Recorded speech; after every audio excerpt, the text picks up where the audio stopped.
অর্জুন বলতেছে, তোমার মহিমা না জেনে সখা মনে করে তোমাকে আমি প্রগল্ভভাবে হে কৃষ্ণ, হে যাদব, হে সখা বলে সম্বোধন করেছি। অর্জুন কৃষ্ণের একদম কাছের লোক ছিল, একদম সবথেকে প্রিয় পাত্র যদি থাকতো ছিল। এই যে দাপর যুগে যে ভগবান যে লীলা খেলা করছে তার মধ্যে সবথেকে কাছের লোক ছিল হচ্ছে অর্জুন। যার জন্য এই ছোটবেলা শ্রীদামকে নিয়ে খেলছে, খেলার পরে এই শ্রীদাম যতটুকু ছিল তার থেকেও বেশি কাছের ছিল অর্জুন। কেন শ্রীদামকে বিশ্বরূপ দর্শন করায় নাই। বিশ্বরূপ কাকে কাকে দেখাইছে? এক মাকে, যশোদাকে দেখাইছে, আর এক দেখাইছে হচ্ছে অর্জুনকে। তাহলে মা হয়েছে সর্বশ্রেষ্ঠ, আর অর্জুন হয়েছে একদম কৃষ্ণের একদম আপন লোক, একদম কাছের অন্তরঙ্গ। যার জন্য অর্জুনকে বিশ্বরূপটা দেখাইছে। তাছাড়া তো বাপকেও দেখাইতে পারতো, আরও তো লোক ছিল তাদেরকেও দেখাইতে পারতো, বা ওই যে বনের ভিতরে যে ছোটোবেলায় সখাদের নিয়ে যে খেলতো তাকেও তো দেখাইতে পারতো। তাদের পর্যন্ত সেই বিশ্বরূপটা দেখায়নি, দেখাইছে কাকে? অর্জুনকে। তো বলছে কি, তোমার মহিমা না জেনে সখা তোমাকে আমি প্রগল্ভভাবে হে কৃষ্ণ, হে যাদব, হে সখা বলে সম্বোধন করেছি।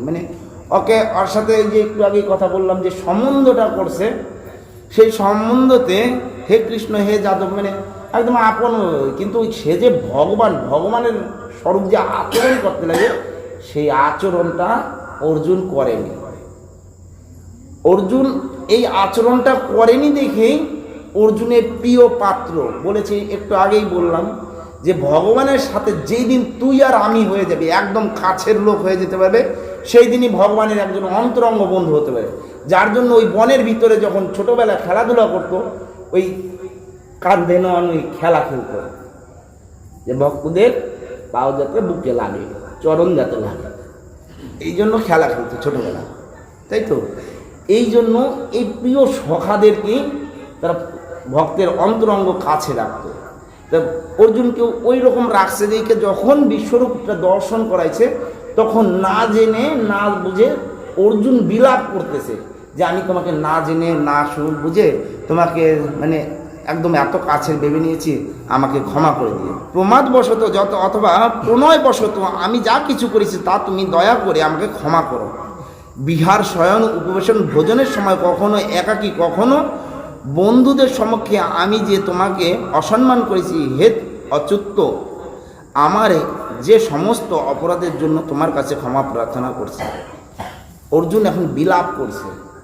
বিশ্বরূপ দেখার পরে অর্জুন তো জানে না যে কৃষ্ণ পরমেশ্বর, তার কাছে কোটি চন্দ্র বা এই যে ত্রিভুবন বা এই যে আমাদের যে পৃথিবী বা আমাদের যে এই যে লোক আছে, এগুলো তো ভগবানের কিছুই না। কোটি সূর্য তার চরণের তলে থাকে, কোটি সূর্য। আজকে আমরা যে আকাশে একটা সূর্য দেখছি, ওই তারাগুলো যে দেখতেছি, ওই তারাগুলো কিন্তু আমাদের এই সূর্যের থেকেও বড়।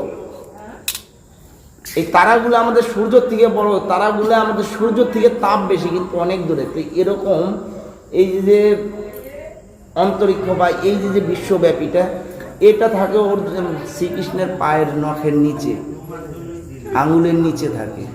তা সে যখন বিশ্বের মালিক, তাই বলছে বিহার, শয়ন, বিহার ঘোরাফেরা, শয়ন ঘুমানো, উপবেশন বসা, ভোজনের সময় খাওয়ার সময় কখনো একাকী, কখনো বন্ধুদের সমক্ষে আমি তোমাকে অসম্মান করছি। বিশ্বরূপ দেখার পরে তখন ভগবান রূপ যখন বুঝেছে যে না, আমি তার কাছে কিছুই নয়, কেননা আমার যত বংশধররা আছে, আমার যত কুরু ভাইয়েরা আছে যুদ্ধক্ষেত্রে আসছে, তারা বলে নাকি ভগবানের দাঁতের ভিতর দিয়ে ছিঁড়া যাইতেছে, মাথাগুলো ছিঁড়ে যাচ্ছে, তাদেরকে আগেই মাইরে রাখছে তার দাঁতের গোড়াতে। তো তার দাঁতের গোড়াতে যদি কাঠের খোঁচি দিয়ে আমরা নোংরাগুলো ফেলাই, সেরকম আকারে এই কুরুক্ষেত্রের যুদ্ধটা রয়েছে দাঁতের গোড়াতে। তাহলে বিশ্বব্রহ্মাণ্ড কোথায় থাকতে পারে? তাই ওই স্বয়ং আমাকে এই যে দেখার পরে অর্জুন এখন বিলাপ করতেছে যে আমি যা করেছি আমাকে এখন ক্ষমা করো। পিতাসি লোকস্য চরাচরস্য তস্মস্য পূজ্যস্য গুরু গুরুগৃহন ন তত্ত্ব সমভাস্যতি কুতোন লোকত্রয়ঃ প্রপতিম প্রভা। হে অমিত প্রভাব, তুমি এই চরাচর জগতের পিতা, পূজ্য, গুরু ও গুরু শ্রেষ্ঠ। ত্রিভুবনে তোমার সমান আর কেউ নাই, অতএব তোমার থেকে শ্রেষ্ঠ আর কেউ হতে পারে? অর্জুন বলতেছে, বিলাপ করতেছে ভগবানের সামনে, যখন বিশ্বরূপ নিয়ে দাঁড়ায় আছে, যখন ভয়ে কম্পিত হচ্ছে অর্জুন, তখন বলতেছে হে অমিত প্রভাব।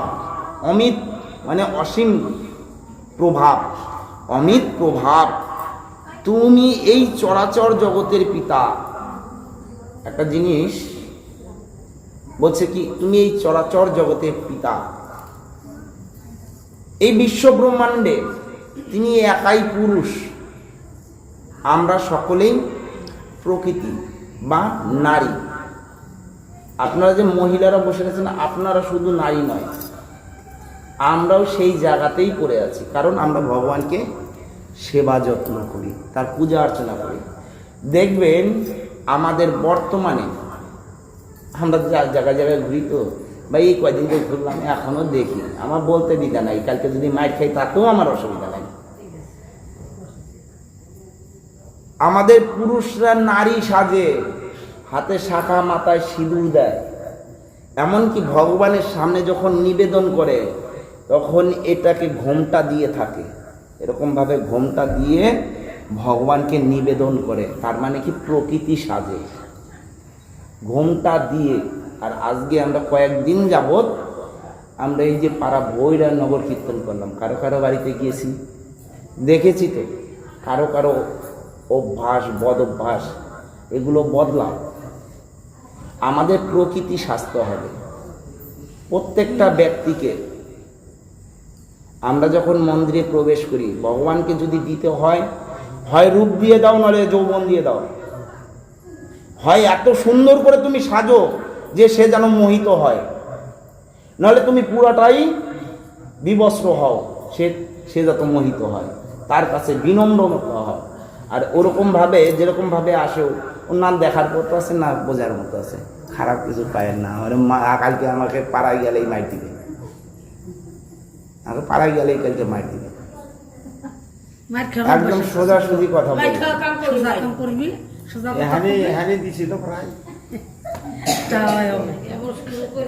তো এখনো আমাদের এই শিলিগুড়ি কাছ নিকটবর্তী এরিয়াতে মহাকাল মন্দিরে আমাদের নারীদের অশ্লীল জামা কাপড় পরে ঢোকা নিষেধ করেছে বিগত 15-16 দিন আগে, টিভিতে অনেকে দেখা গেছে।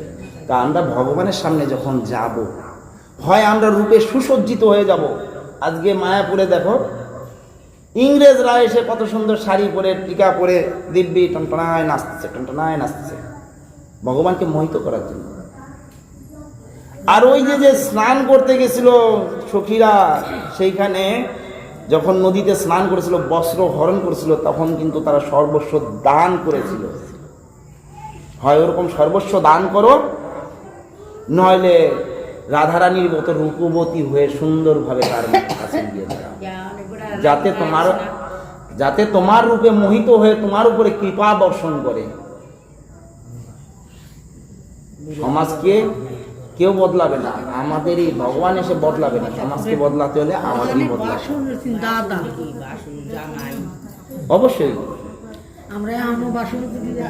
তো বলছে এই বিশ্ব চরাচরের জগতের পিতা তুমি পিতা, এই সকলের পিতা।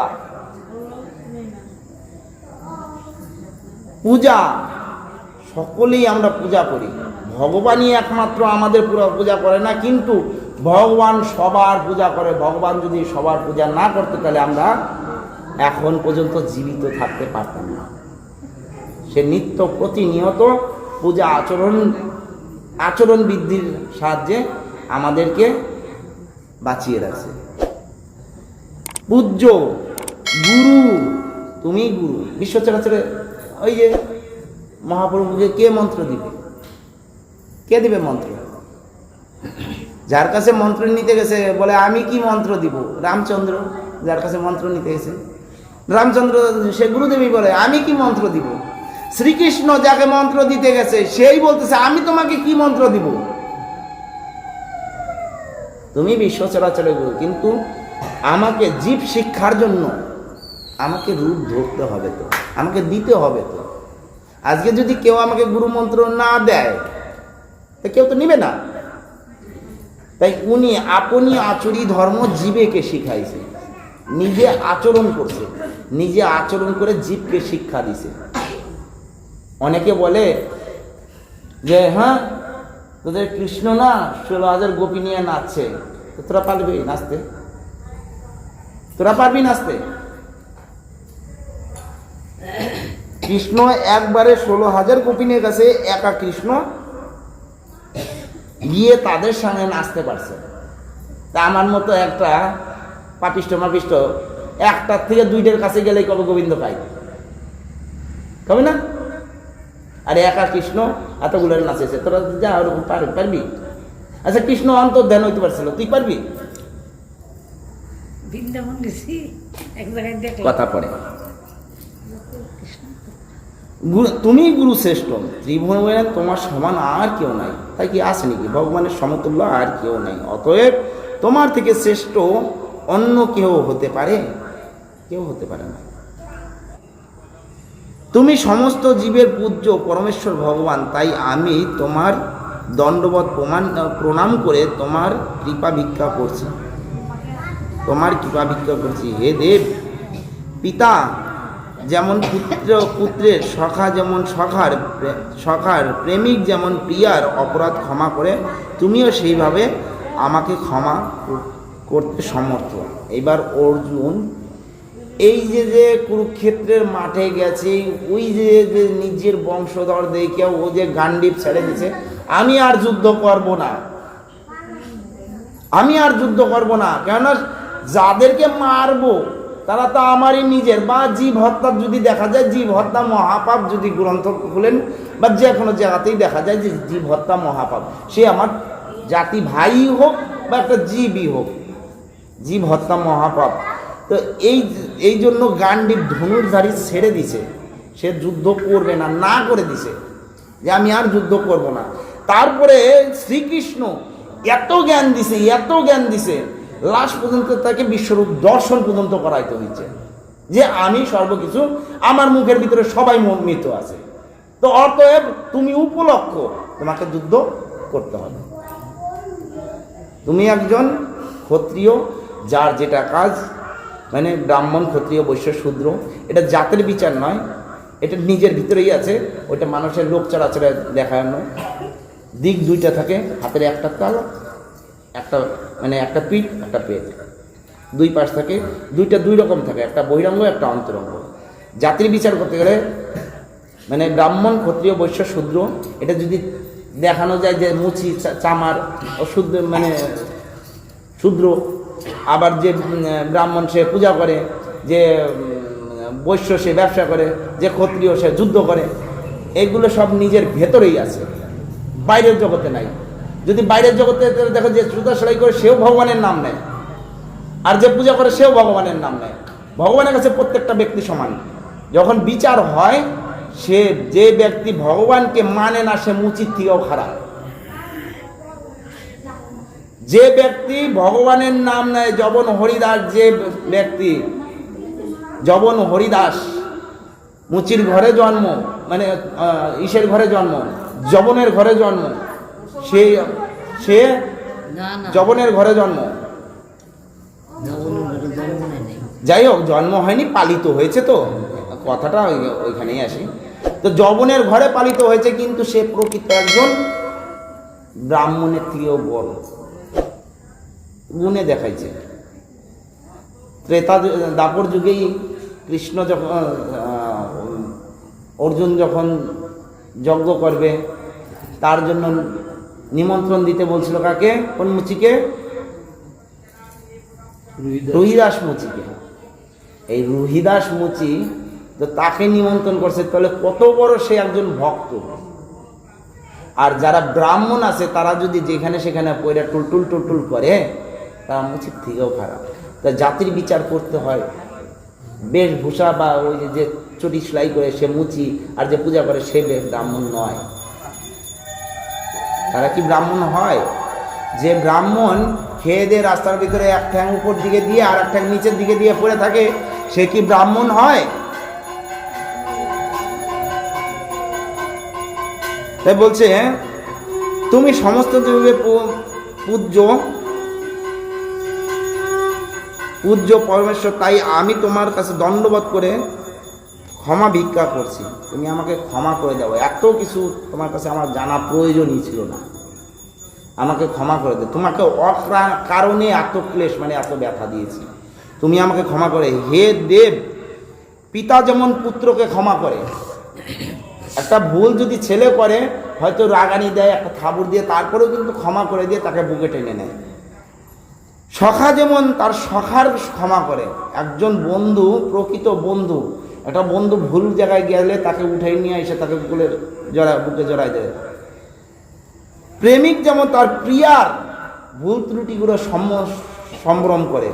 যে একজন সংসারী ব্যক্তিই হোক আর প্রেমিকই হোক, সে যখন তার ভুল ত্রুটিগুলো দেখায় দেয়, তার মানে কি ভুল ত্রুটি তো হয়ই, মানুষ মাত্রই তো হয়। যেমন ক্ষমা করে, তুমিও আমাকে সেরকমভাবেই আমাকে ক্ষমা করে দিও। অর্জুন এইভাবে করজোড়ে বিনতি করছে। তোমার এই বিশ্বরূপ যা পূর্বে কখনো দেখিনি, তা দর্শন করে আমি আনন্দিত হয়েছি, কিন্তু এই সঙ্গে আমার মন ভয়ে ব্যথিত হচ্ছে। তাই হে দেবেশ, হে জগন্নিবাস, আমার প্রতি প্রসন্ন হও এবং পুনরায় তোমার সেই রূপ আমাকে দেখাও। বিশ্বরূপ যখন দেখাইছে, বিশ্বরূপ মানে কি? বিশ্বের প্রতিটা রূপ তার ভিতরে আছে। এই কুরুক্ষেত্র যুদ্ধে, এই ত্রেতা যুগে দেখেন নেটওয়ার্ক, কুরুক্ষেত্র যুদ্ধ 40 ক্রোশ না কত ক্রোশ দূরে যুদ্ধ হচ্ছে, আর ঘরে বসে কে দেখতেছে? সঞ্জয় শুনতেছে। ঘরে বসে দেখতেছে এবং শুনতেছে, তার মানে কত বড় নেটওয়ার্ক আছে।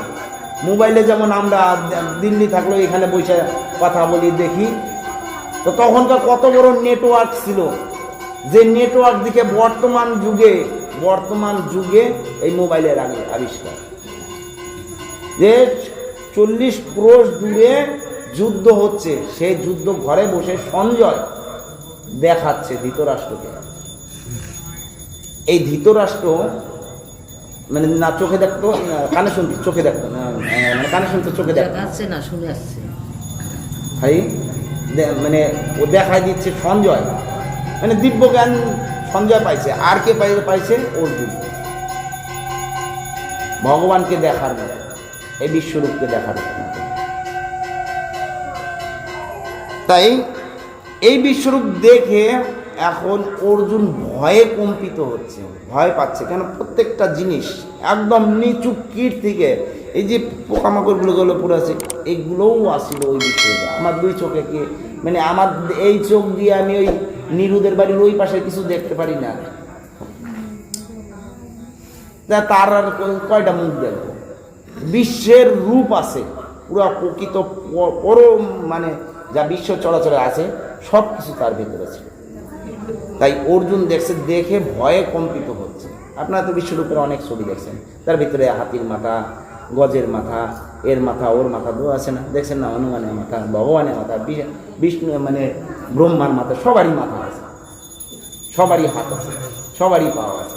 এই বিশ্বরূপগুলো দেখাইছে, তাই অর্জুন ভয় পাইছে, ভয়ে কম্পিত হয়ে বলতেছে, হে পরম পূজ্য, তোমার এই রূপ আমাকে সম্বরণ করো এখন। আর আমার চোখে মানে সহ্য হচ্ছে না, আমি ভয়ও পাচ্ছি, এত তার তেজ, এত তার প্রকার। আমার প্রতি প্রসন্ন হও এবং পুনরায় তোমার সেই রূপ আমাকে দেখাও।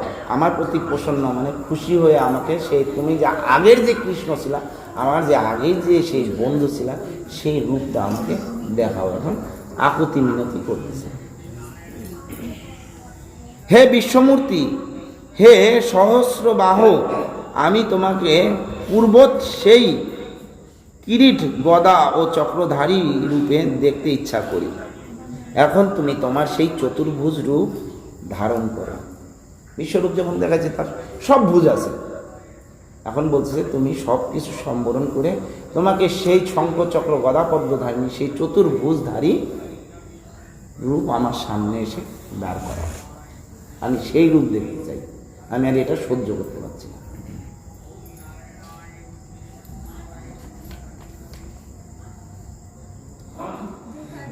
ভগবান বললেন, হে অর্জুন, আমি প্রসন্ন হয়ে তোমাকে আমার অন্তরঙ্গা শক্তি দ্বারা জড় জগতের অন্তর্গত এই শ্রেষ্ঠ রূপ দেখালাম। তুমি ছাড়া পূর্বে আর কেউ দেখে নাই, অনন্ত আদি ও তেজময় রূপ দেখেনি। এই যে কথাটা বলছে, একটু আগেই বললাম, বিশ্বরূপ দেখাইছে শুধু মাকে আর অর্জুনকে। মাও কিন্তু বিশ্বরূপ দেখে নাই। মা দেখছে মুখের ভিতরে বিশ্বরূপ, শুধু এই বিশ্ব চরাচর রূপটা দেখে নাই। মাটি যখন খাইছিল, হা করতে বলছিল, এই পুরো ব্রহ্মাণ্ডটা মুখের ভিতরে দেখছিল, কিন্তু তার সেই যে রূপ, সেই রূপ আর কেউ দেখে নাই অর্জুন ব্যতীত। অর্জুন ছাড়া আর কেউ এই বিশ্বরূপটা দেখেনি।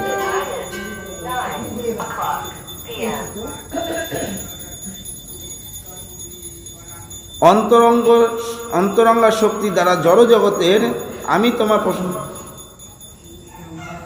হে অর্জুন, আমি প্রসন্ন হয়ে তোমাকে আমার অন্তরঙ্গা শক্তি দ্বারা জগতের অন্তর্গত শ্রেষ্ঠ রূপ দেখালাম। তুমি ছাড়া পূর্বে আর কেহ এই অন্তরঙ্গ আদি ও তেজময় রূপ কেউ আর দেখে নাই। হে পুরুষশ্রেষ্ঠ, বেদ অধ্যয়ন, যজ্ঞ, দান, পুণ্যকর্ম ও কঠোর তপস্যার দ্বারা এই জড়জগতে তুমি ছাড়া আর কেউ আমার এই বিশ্বরূপ দর্শন করতে সমর্থ নয়। বলছে ভগবান, এখন বলতেছে যে এই ত্রিভুবনে দেখেন বিশ্বরূপ, এই ত্রিভুবনে আর কেউ দেখে নাই। দেখেন কি বলছে, যে বেদ অধ্যয়ন করে, বেদ চতুর্বেদ, চারটা বেদ যে অধ্যয়ন করে, সে হচ্ছে কে? ব্রহ্মা। ব্রহ্মার হাতে কিন্তু বেদ আছে, ওই একমাত্র বেদ অধ্যয়ন করে। বেদ অধ্যয়ন, যজ্ঞ যে যজ্ঞ করে, দান যে বড় দানী, অনেক দানী আছে, দেখছেন তো নীলা টিলায়ও দেখা যায়, অনেক দানবীর আছে। পুণ্য কর্ম, অনেক পুণ্য করছে সে। কঠোর তপস্যা দ্বারা এই জগতে তুমি ছাড়া আর অন্য কেউ এই বিশ্বরূপ দর্শন করতে সক্ষম নয়। কঠোর তপস্যা করছে। আয়ান ঘোষ এত বড় তপস্যা করে রাধারে নিছে, কিন্তু ও পর্যন্ত এই বিশ্বরূপ দেখতে পারে না। এত মানে পৃথিবী, এই বিশ্ব চরাচরে একমাত্র অর্জুন ওই দেখছে, তাছাড়া বিশ্ব চরাচরে আর কেউ দেখতে পারে নাই, আর পারবেও না। আমি পারবো এই ছবিতে।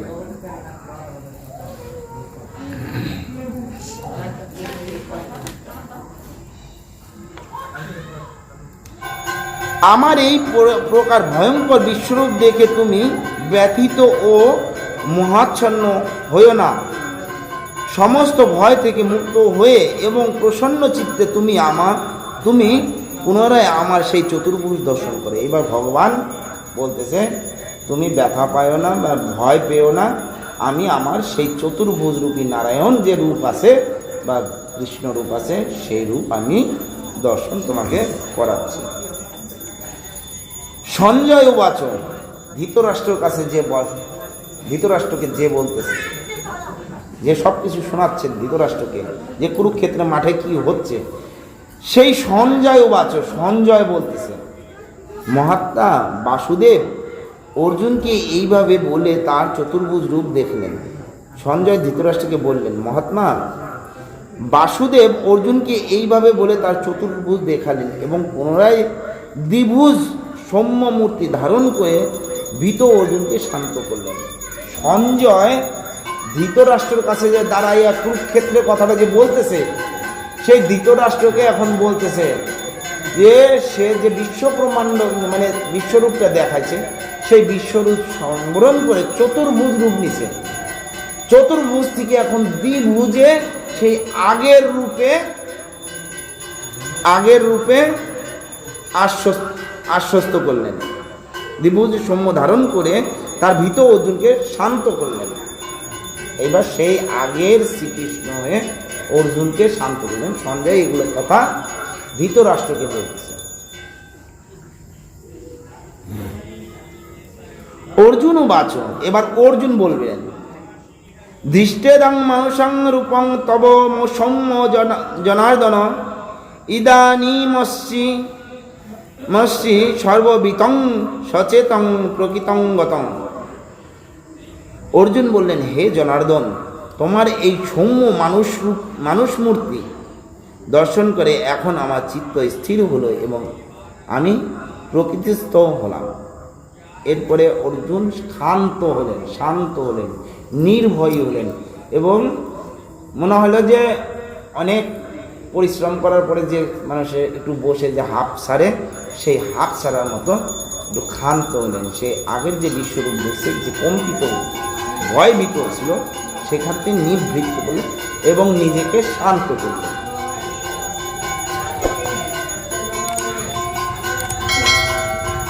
শ্রী ভগবান উবাচ, এবার ভগবান বললেন, তুমি আমার যে রূপ এখন দেখছো তা অত্যন্ত দুর্লভ দর্শন। দেবতারাও এই রূপে সর্বদা দর্শন আকাঙ্ক্ষী। পরমেশ্বর ভগবান বললেন, তুমি আমার যে রূপ এখন দেখছো তা অত্যন্ত দুর্লভ। দেবতারাও এই রূপে সর্বদা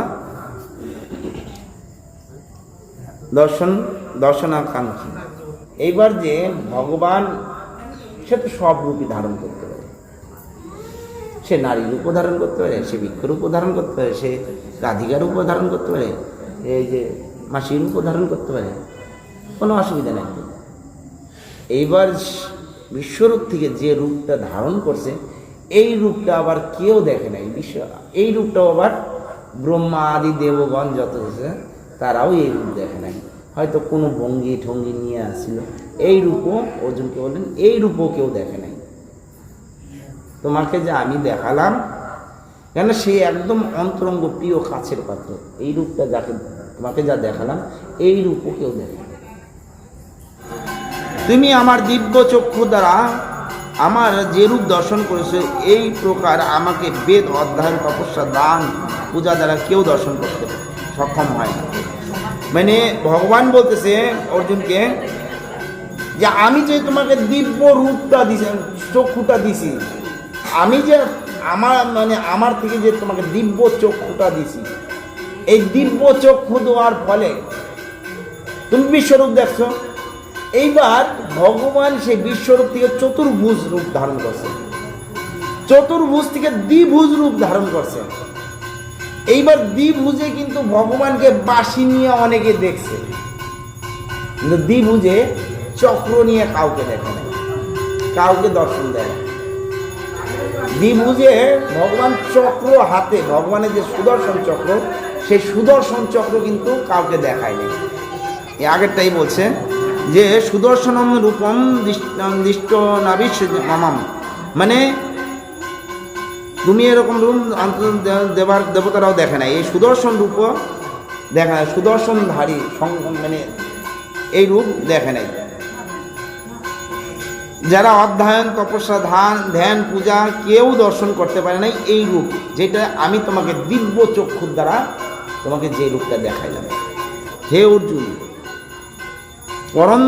পরন্ত অন্যান্য ভক্তির দ্বারাই কিন্তু এই প্রকার আমাকে তত্ত্ব জানতে, প্রত্যক্ষ করতে এবং আমার চিন্ময় ধামে প্রবেশ করতে সমর্থ হয়।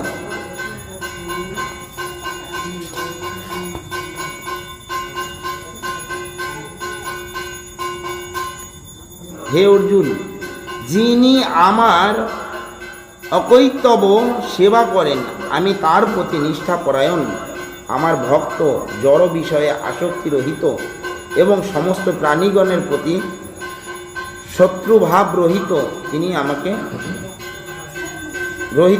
আমাকে লাভ করেন। কি বলছে? হে অর্জুন, যিনি আমার অকৈত সেবা করেন, যিনি আমাকে সবসময় সেবা করেন, সবসময় সেবা। ভগবানকে ওই তোমার বাতাসা, ওই জিলাপি, ওই মিষ্টি, এগুলো খাওয়ার জন্য বসে থাকে। মানুষে কয় যে ভোগ তুলসী পাতা দিয়ে নিবেদন করবা, ওগুলো খাওয়ার জন্য বসে থাকে। তোমার বাড়ি খাওয়ার জন্য কি ভগবান বসে রয়েছে? ওই ইস্কন মন্দিরের এত বড় রাজভোগ বানায় বসে, ওইটা খাওয়ার জন্য। ভগবান খায় কি? তার নাম খায়।